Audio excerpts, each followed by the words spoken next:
Constantine!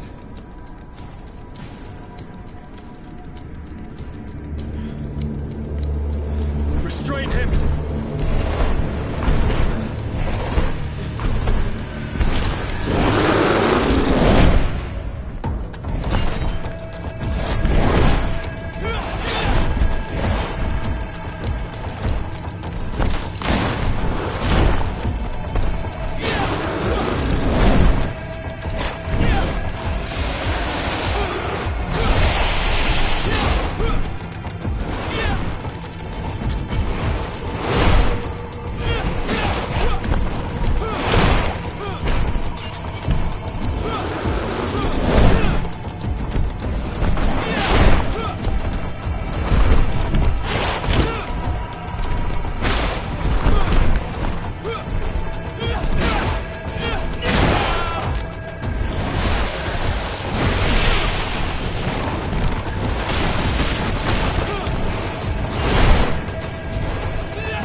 I'm sorry. Why? Why have you done this? But for you. For us. So that we may live free at last. This makes no sense. Constantine, it's madness. You don't understand because you're still attached to the old world. This old, dying world which, to survive, has betrayed, used, and manipulated us and would not have hesitated to kill us. Perhaps, but I've seen death, cousin. And I understood the vanity of it all. My father's ruses just so he could earn more power. The political bowing and scraping to preserve corrupted nations. I have been offered unrivaled power, allowing me to get rid of this.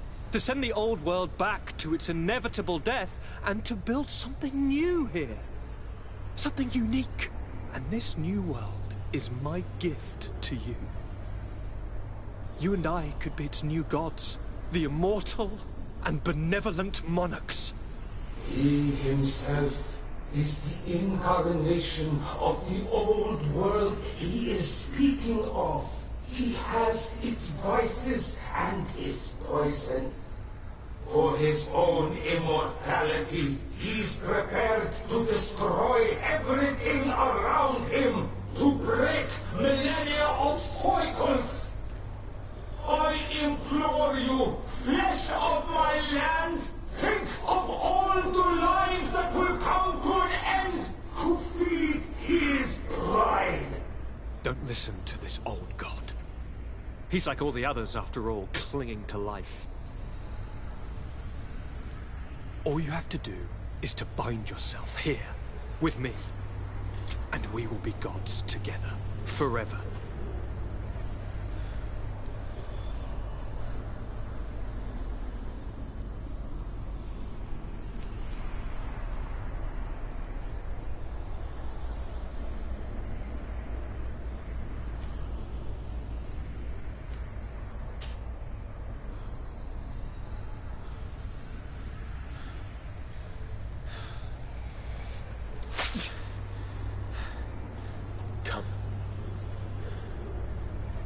Trust me.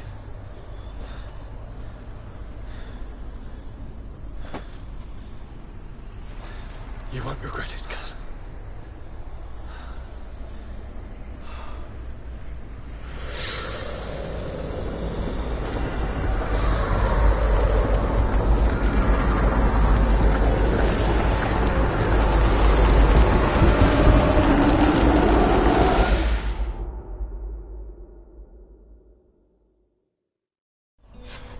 Who could have predicted, when my two young students left the port of Serene, that they'd become the gods of Teofredi, thus plunging the world into chaos? Certainly not me. So it seems that I am a poor teacher. Amongst those who had tried to prevent the ritual from taking place, only a handful of dazed survivors remained, helplessly facing hordes of creatures following the orders of the two cousins. Afra and Petrus, former rivals, fell together. They couldn't accept this treason from the one they believed in. As for Vasco, he managed to run away and join the Naut fleet. Rumor has it that he went to their island, his heart full of bitterness, and never left it again. With his help, Kurt managed to leave Teofredi, but only to die on another battlefield. Siora had done well to go back to her sister, who tried to lead a rebellion for a while, but just like the rest of the clans, she eventually acknowledged the power of their new gods. Exiled from the island, all our nations sunk into a state of constant warfare, each accusing the others of being responsible for their terrible defeat. The congregation is now on the verge of falling, and I have no doubt that the others will follow. The lives which haven't been taken by war will be taken by the Malicor. On Teofredi, the Nauts report that nature has reclaimed its rights in the cities. After a period of chaos that saw the death of many rebel islanders, the survivors reportedly all ended up acknowledging the power of the two cousins. But sadly, this is nothing but hearsay, since the news we receive is scarce, and getting even more so. Alas, the De Vesp's arrival didn't bring peace to this island. Their scheming left its mark. Some of the people of New Serene still believe the lies they spread. However, the abundance of evidence against Aurelia signaled the end of the De Vesp's ambitions, both on Teofredi and the Old Continent, where they were harshly reprimanded by the Council, who relegated them to the status of the most obscure families.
for you.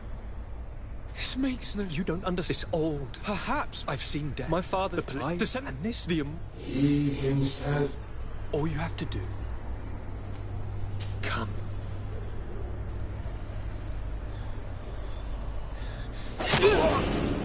Oh, what a shame.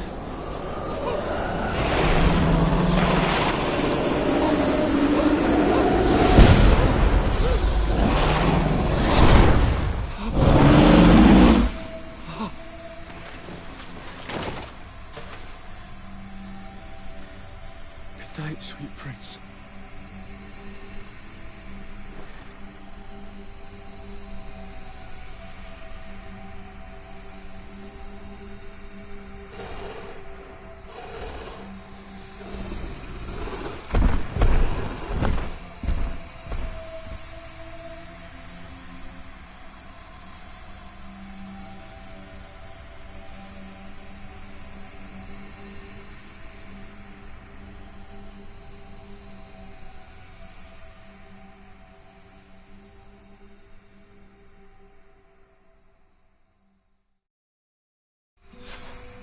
After the fall of Constantine, my young student managed to establish stronger links between the old nations and the natives.